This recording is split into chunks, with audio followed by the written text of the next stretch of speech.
Salut à toutes, salut à tous, c'est Marion, vous êtes sur Unlocked, l'émission qui décrypte les entreprises. Aujourd'hui, on accueille Roland Berger, cabinet international de conseil en stratégie. Et pour m'accompagner dans cette émission, je suis avec deux collaborateurs de Roland Berger, à commencer par Blandine, responsable de recrutement. Bonjour Blandine. Bonjour Marion. Ça va? Très bien. Bon, et on est également avec Domidiano, stagiaire Gap Year. Bonjour Domidiano. Bonjour. Tu vas bien? Ça va très bien. Je suis très content d'être là. Bon, je suis ravie également d'animer cette émission avec vous. Merci de participer à ce nouveau numéro de Unlocked. Et si on est ensemble aujourd'hui, c'est pour découvrir le Gap Year programme de Roland Berger.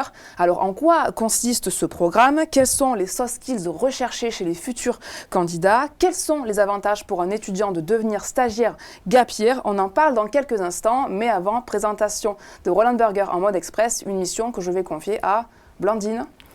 Blandine, je vais te donner 1 minute à peu près pour présenter Roland Berger. Est-ce que c'est OK pour toi? C'est OK pour moi. Quand tu veux. Donc Roland Berger, nous sommes un cabinet de conseil en stratégie indépendant, d'origine européenne, puisque nous avons été fondés il y a plus de 50 ans en Allemagne. Et alors aujourd'hui, nous sommes un groupe international avec 2400 employés répartis dans 50 bureaux dans 34 pays. Et pour ce qui est du bureau de Paris, qui a été fondé donc en 1990, aujourd'hui c'est un peu plus de 270 personnes qui y travaillent, avec une partie consultant et une partie aussi de fonctions services qui sont là pour les aider. Et nous conseillons aussi bien des grandes entreprises du CAC 40 que des PME. Dans des secteurs très, très variés comme le secteur pharmaceutique, le secteur des transports, le secteur des services financiers. Nous couvrons vraiment tous les secteurs de l'économie. Bon, parfait. Je crois que la minute a été respectée en plus. Merci beaucoup, Blandine, ça commence très bien. On va rentrer dans le vif du sujet maintenant qu'on a posé les bases, on a présenté Roland Berger.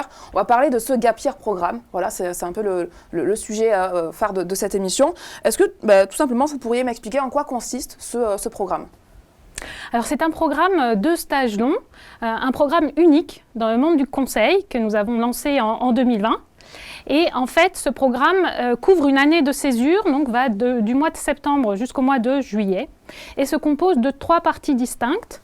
Donc il y a une première partie effectuée au bureau de Paris en tant que stagiaire consultant, une deuxième partie qui est effectuée de 3-4 mois, donc première partie de 4 mois, deuxième partie 3-4 mois au sein d'une start-up partenaire, start-up ou scale-up, et une dernière partie de 2 à 3 mois effectuée dans un de nos bureaux Roland Berger à l'étranger. Donc c'est vraiment un programme long et on accompagne les stagiaires tout au long du programme.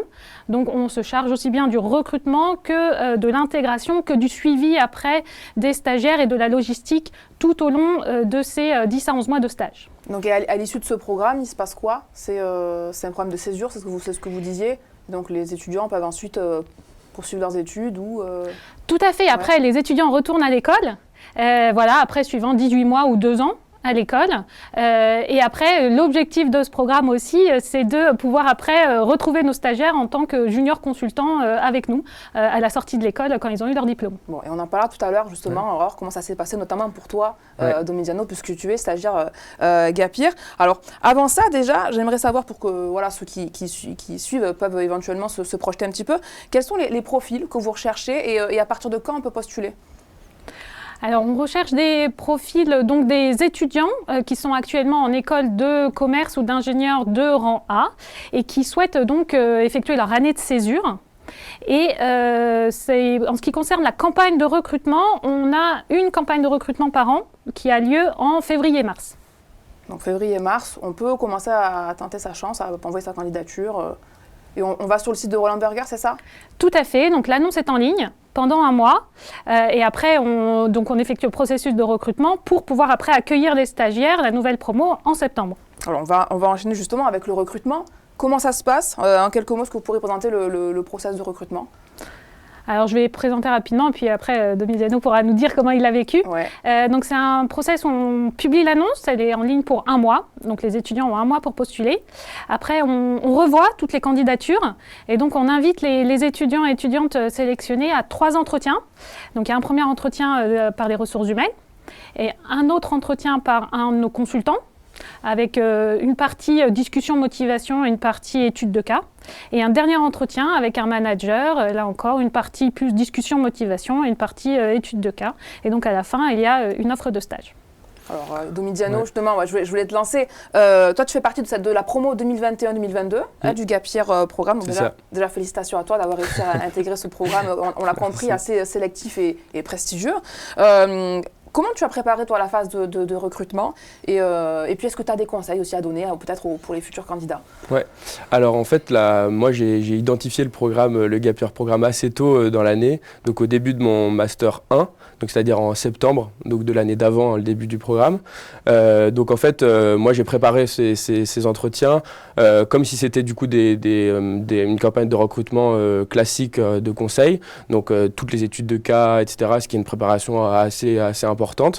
Donc en fait, j'ai préparé un peu toute la partie théorique, c'est-à-dire me renseigner sur comment ça fonctionnait les cas, les méthodes de cas, etc. Je me suis créé ma propre méthode en allant voir un peu partout sur le case in point. Comment on fait pour se renseigner, pour préparer ça en fait? Alors, dans chacune des écoles, en fait, en général, il y a des groupes qui sont faits. Du coup, moi, j'ai fait l'ESCP. Il y avait déjà un groupe et un drive sur Internet avec plein de cas déjà faits, de méthodes proposées. Il y avait le case in point, etc. Et du coup, déjà ça fait beaucoup de matière. Et du coup, moi, j'ai pris, comme j'étais en cours de septembre à décembre, j'ai pris mon temps à côté pour préparer tout ça. Et du coup, je me suis préparé sur la théorie, comme je le disais. Et ensuite, l'idée, c'est vraiment de mettre en pratique en fait tout ce qu'on apprend sur les cas et de faire passer des cas à des personnes et qu'on nous fasse passer des cas. Donc l'idée, c'est souvent de trouver un binôme, soit quelqu'un de son école, soit quelqu'un qu'on connaît qui prépare également, et de toutes les semaines se voir plusieurs fois par semaine pour se faire passer des cas, débriefer, etc. et pouvoir progresser ensemble. Donc l'idée, c'est d'avoir un binôme qui veut à peu près commencer à la même période et tu travailles avec lui et toutes les semaines, tu te fais des feedbacks, tu fais passer des cas ou des entretiens globaux avec le fit du coup qui est inclus, parce que je ne l'ai pas mentionné encore, le fit qui est super important, surtout pour le Gap Year programme. Et le fit, du coup, ça se prépare vraiment en appelant. Alors juste le feed, pour qu'on comprenne. Le feed, c'est la partie. Le feed, c'est la partie en fait de dialogue sur tes motivations, pourquoi tu veux rejoindre le cabinet, pourquoi tu as envie de venir dans ce programme-là. D'accord. Et c'est quand même une partie super importante parce que, voilà, comme je le disais, c'est la motivation qui compte beaucoup quand même pour ce programme. Et moi, c'est ce que j'avais mis beaucoup en avant pour mes entretiens. C'est effectivement qu'il y avait 3 stages ultra divers et variés et qui étaient vraiment très intéressants, et c'est pour ça que voilà, je l'ai montré pendant mes entretiens. Et c'est ce que j'allais dire, c'est que l'idéal, c'est vraiment de rencontrer des personnes du cabinet, donc par téléphone, pour vraiment savoir concrètement ce qui s'y passe, le métier de consultant, ce que c'est. Et donc moi, c'est ce que j'ai fait sur toute cette période-là. Et du coup, ça a duré combien de temps, du coup, cette préparation? Cette préparation, à nouveau, je passais pas mes journées à faire ça parce que j'avais mes cours, en fait. Mais en fait, ça a duré à peu près de septembre-octobre jusque, du coup, le début des recrutements. Donc février, mars. Quelques mois, voilà, c'est ça. Okay. Normalement, pour les stages classiques, ça dure 4 mois à peu près, mais c'est très intense. Et là, moi, comme j'avais mes cours, c'était un peu moins intense. Mais j'ai préparé sur la durée, voilà, en faisant une partie théorique, une partie avec, du coup, en travaillant avec d'autres gens des cas, et la partie tout seul, qui est plutôt fit, en appelant des gens du cabinet. Voilà. Alors, on a compris, du coup, la motivation fait partie clairement des qualités, en tout cas, attendues chez les candidats. Est-ce que vous pourriez me donner d'autres soft skills et hard skills qui sont recherchés, voilà, chez les futurs candidats de ce Gap Year programme? Alors, en ce qui concerne, il y a une partie un peu plus théorique, c'est vrai, avec la partie études de cas. Donc là, ce qu'on recherche, c'est alors des étudiants plutôt structurés, analytiques, qui sont capables de suivre une certaine méthode dans leur approche. Et aussi, on va tester pendant ces entretiens l'anglais, puisque c'est important aujourd'hui, non seulement pour travailler au bureau de Paris, mais aussi comme il y a cette partie internationale dans le programme, c'est quelque chose qu'on va bien tester. Et après, voilà, Domiziano parlait de cette partie vraiment fit qui est importante, donc les motivations et le fait qu'on projette la personne au sein de nos équipes et qu'on la voit bien travailler, voilà, avec nos équipes au quotidien, puisque les stagiaires Gap Year sont vraiment intégrés au sein des équipes comme nos autres stagiaires. Tu veux compléter, Domiziano ? En fait, c'est exactement ça. Je rajouterais même sur les côtés un peu plus hard skills un peu, c'est vraiment d'avoir une certaine rigueur en fait, parce que c'est en fait ce qu'on demande principalement à un stagiaire, c'est d'être rigoureux dans ce qu'il fait, de savoir délivrer, et puis voilà, d'être proactif en fait, hein. Et je pense qu'on y reviendra après aussi. C'est une des forces du cabinet, c'est qu'on demande vraiment aux stagiaires, on distingue pas un stagiaire d'un consultant junior en fait, c'est le même job, et du coup on demande vraiment aux stagiaires de s'impliquer comme un junior consultant, d'être proactif, de proposer des solutions dès qu'on voit un problème, et voilà, de pas forcément attendre d'avoir des consignes et de suivre à la lettre en fait les consignes. Et ça c'est vraiment, en tout cas en tant que stagiaire, c'est quand même très plaisant de se dire qu'on est un peu, et c'est le côté entrepreneurial du cabinet, qu'on est un peu maître de ce qu'on fait, même si évidemment on est au sein d'une mission avec une seniorité, des grades, etc. Oui. Mais voilà, ça laisse de la place à la prise d'initiative. On est encouragé, voilà, à développer son autonomie déjà. Ça. Très bien. Alors, imaginons, on annonce qu'un candidat a été sélectionné pour le Gap Year programme. Comment se passe la phase d'intégration ? Alors du coup, on sélectionne du coup les candidats, voilà, à peu près avril-mai. On a nos Gap Year qui sont recrutés, et donc ils nous rejoignent fin août. Et là, on leur propose 4 jours d'intégration. Alors juste pardon, ils sont combien ces stagiaires ? Alors du coup en 2020 on en avait 1, en 2021 on en a 8, donc en 2022 on en aura 12, 15, enfin on peut vraiment faire grandir ce programme, et comme en plus ça marche bien et on commence vraiment à le faire connaître dans les écoles, on a une grande ambition pour ce programme qui est original, unique, et donc qui a de plus en plus de succès auprès des étudiants. Et l'objectif, c'est d'intégrer aussi ces Gap Year ensemble. Donc ils ont ce qu'on appelle une session d'intégration dédiée. Alors ensemble aussi pour créer cet effet promo, pour qu'ils se connaissent entre eux et pour pouvoir déjà créer des liens. Et donc ils ont 4 jours de formation au sein du bureau de Paris, avec une présentation complète du cabinet, une formation sur les outils du quotidien, les outils que les consultants utilisent. Et ils ont aussi des déjeuners avec les consultants du bureau durant ces 4 jours, pour pouvoir commencer à connaître les gens chez nous, pouvoir commencer à construire leur réseau. Et donc on leur donne vraiment tous les outils et toutes les clés pour pouvoir après effectuer leur stage dans de bonnes conditions. Bon, tu confirmes, Domiziano, tu peux un peu témoigner de tout ça. C'est vrai que la semaine d'onboarding était vraiment super sympa, super intéressante. Toute la journée, du coup, on avait des consultants qui venaient donc soit nous expliquer les outils, donc assez techniques, hein, donc Excel, PowerPoint, Dataiku, des outils qui sont utilisés par Roland Berger, comment ça fonctionne, et aussi des consultants qui venaient nous expliquer un peu la méthode, la façon dont Roland Berger, la méthode Roland Berger pour l'émission, vraiment en allant dans le concret, parce que c'était des consultants, donc on a eu un peu tous les grades, donc de consultants seniors à partners qui sont venus nous voir, et du coup avec des discours différents, et ensuite on avait des déjeuners le midi avec ces consultants-là, donc dans un format plus informel. Et donc ça faisait 4 jours assez complets pour bien commencer ensuite la première mission le vendredi. Et tu parles de mission, justement, moi je voulais savoir, quand on est stagiaire Gap Year, dans le Gap Year programme, est-ce qu'on a des missions un peu plus spécifiques par rapport aux stagiaires, on va dire, classiques du cabinet ? Alors l'objectif, c'est vraiment de faire des missions pour les stagiaires Gap Year, de leur proposer des missions comme les autres stagiaires. Donc il n'y a pas de différence sur les missions entre nos stagiaires Gap Year, qui sont un peu plus jeunes, parce que nos stagiaires consultants sont plutôt deuxième partie de césure ou fin d'études. Mais l'objectif, c'est vraiment de leur proposer les mêmes missions et de les faire travailler sur les mêmes sujets au même niveau que nos autres stagiaires.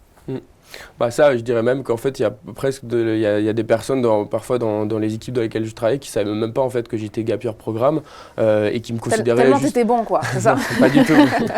Pas du tout, mais en fait, vraiment juste, ils te considèrent et disent, t'es un stagiaire et du coup, tu as exactement le même travail qu'un stagiaire consultant classique, et les missions, l'affectation à des missions, c'est vraiment en fonction de l'offre et de la demande, et des missions qui partent dans le cabinet, et il n'y a pas du tout de mission spécifique en fait pour les Gap Year.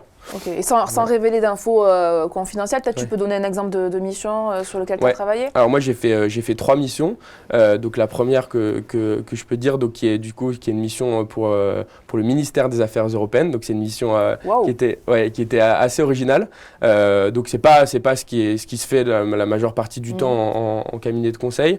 Mais justement, moi j'ai commencé avec ça. Donc c'était très intéressant de rentrer plutôt du côté original.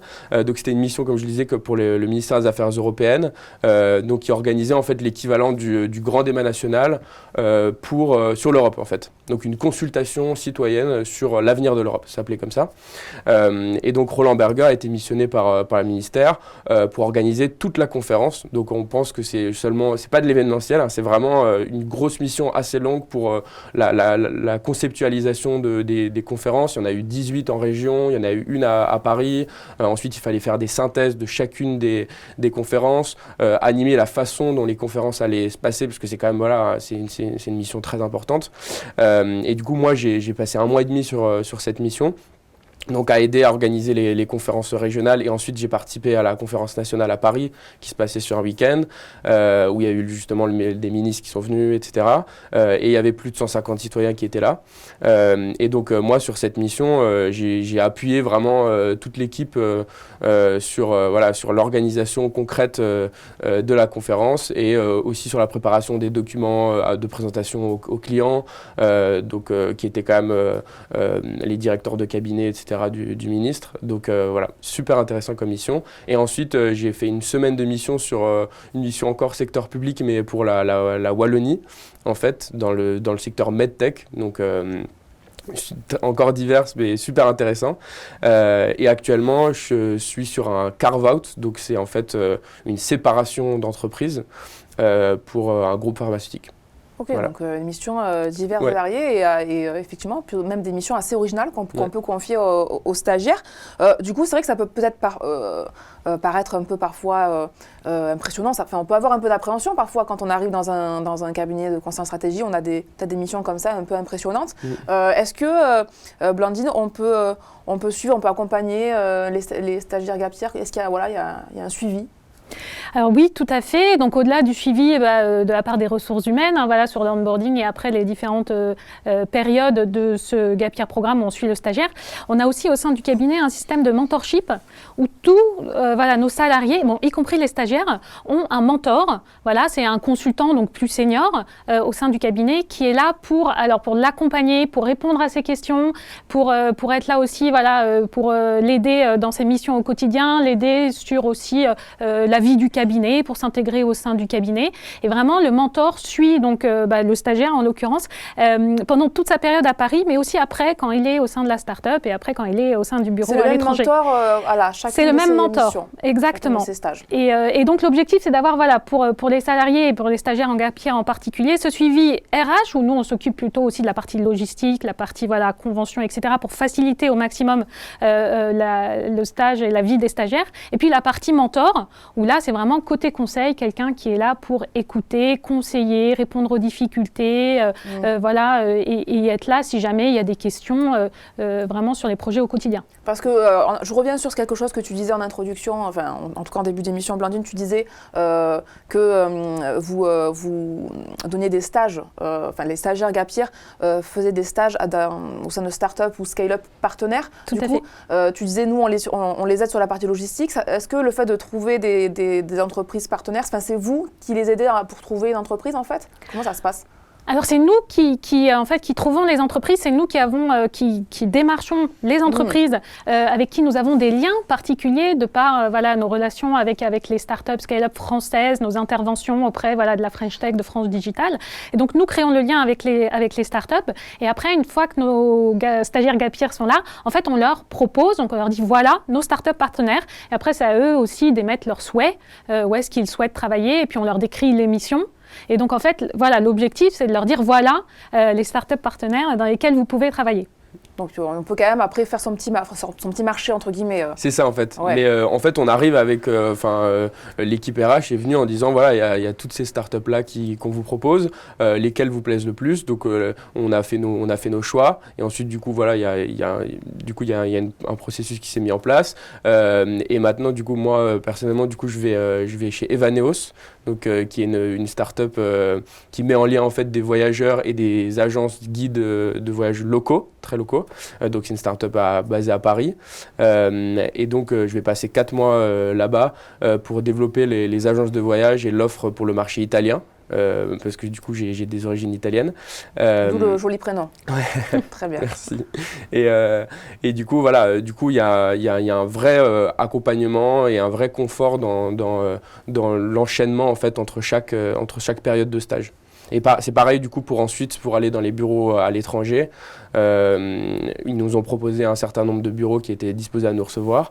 Et donc voilà, maintenant moi je pars à Montréal en mai. Donc je suis super content d'y aller pendant 3 mois. Au mois de mai, ça va.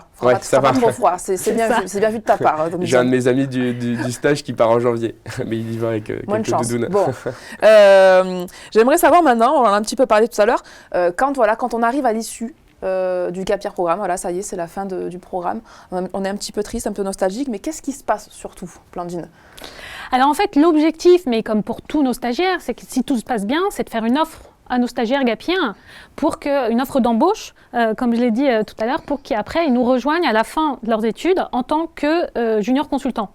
Donc l'objectif vraiment de leur faire découvrir le monde du conseil, faire découvrir aussi l'environnement digital et notre réseau à l'international, et à la fin qu'ils repartent en école avec une promesse d'embauche. Donc ça veut dire que voilà, en fait, on termine son programme, mais on doit retourner à l'école pour finir ses études, mais pour autant, on peut avoir d'ores et déjà une promesse d'embauche en fait avec Roland Berger et entre guillemets finir ses études de façon un peu sereine, quoi. C'est ça, Domitiano ? C'est ça l'idée, je crois, ouais. Ouais. Bon, on verra pour toi, c'est ça ? Je sais pas encore comment ça va se passer. On croise les doigts pour que ça se passe bien pour toi. Il n'y a pas de raison. Mais justement, alors, tu n'as pas encore achevé, toi, l'intégralité de ton parcours, on l'a compris. Mais est-ce que tu pourrais déjà nous dire quelle est pour toi la plus-value pour un étudiant de participer au Gap Year Programme ? Alors pour moi, le point numéro 1, et c'est ce que j'avais mis en avant pour mes entretiens, et là ça s'est vraiment validé, c'est la diversité en fait, des trois stages. C'est un programme unique parce qu'il n'y a aucun autre cabinet qui fait ça dans le monde. Et ces 3 programmes-là sont très complémentaires, c'est-à-dire qu'on ne va pas du tout faire la même chose dans les 3 stages. La première partie à Paris, on est un consultant junior normal en fait, classique. On va être mis sur des missions qui sont ultra diverses, donc comme j'ai pu avoir l'occasion de le voir. Ensuite, en start-up, on va essayer de voir ce que c'est une start-up concrètement sur une mission. Donc moi, je vais développer vraiment le marché italien, donc c'est une mission bien particulière pour aider la start-up. Et enfin, à l'étranger, on va essayer de mettre en pratique en fait tout ce qu'on a appris les mois précédents, à la fois à Paris mais aussi en start-up. Alors, on a beaucoup parlé du programme, tout c'était le but de l'émission quand même. C'est une des forces, du coup, on a compris, du cabinet Roland Berger. Mais plus généralement, Blandine, est-ce que tu pourrais vraiment nous dire quelles sont les grandes forces, les grands points forts de Roland Berger ? Alors, le premier, je dirais, c'est vraiment le côté entrepreneur. C'est ce qu'on met en avant, c'est une de nos valeurs aussi. Et alors, ça se concrétise comment ? Alors, d'abord, je pense que ça se concrétise dans l'autonomie qu'on donne à nos consultants. Et comme l'a dit Domitiano, dès le grade de stagiaire, sur les projets, la liberté aussi qu'on donne et la possibilité de vraiment prendre des sujets, de parler aux clients et d'avoir une vraie valeur ajoutée sur les projets et pas ce cloisonnement parce que tu es à tel grade, tu dois faire uniquement cela. Donc ça, c'est l'autonomie. Il y a aussi ce lien qu'on a avec l'environnement digital, l'environnement start-up en France. Et donc, on l'a concrétisé à travers ce programme. Et voilà, il existe. On est aujourd'hui, on est au contact des start-up. On intervient avec le gouvernement, comme je dis, sur la Fresh Tech ou encore sur France Digital. Et ça crée des relations vraiment particulières. Et donc, on essaye aussi d'en faire profiter nos salariés. Et je dirais, donc voilà, l'autonomie, le côté entrepreneur. Et l'autre force du cabinet, je dirais que c'est la proximité. la proximité des consultants, mais même voilà, des autres aussi fonctions chez nous, qu'on soit stagiaire, partenaire, DRH. Donc, il y a une vraie accessibilité et cette vraie facilité de communication, d'interaction avec toutes les personnes en fait, du cabinet. Et je pense que tu peux peut-être aussi réagir sur cette partie-là, qui je pense voilà, est vraiment une des forces du cabinet. En tant que stagiaire, pour le coup, c'est encore plus important en fait, parce que quand on est stagiaire, parfois on ne se sent pas forcément à l'aise forcément pour aller voir un partenaire et voilà, discuter avec lui comme si c'était quelqu'un de 2 ans de plus. Et pour le coup, là, il y a une vraie proximité entre toutes les fonctions et il y a un dialogue assez ouvert et en fonction de la taille de l'équipe. Mais par exemple, moi, en ce moment, sur ma mission, on est 3. Donc moi, stagiaire, un senior consultant et un partenaire.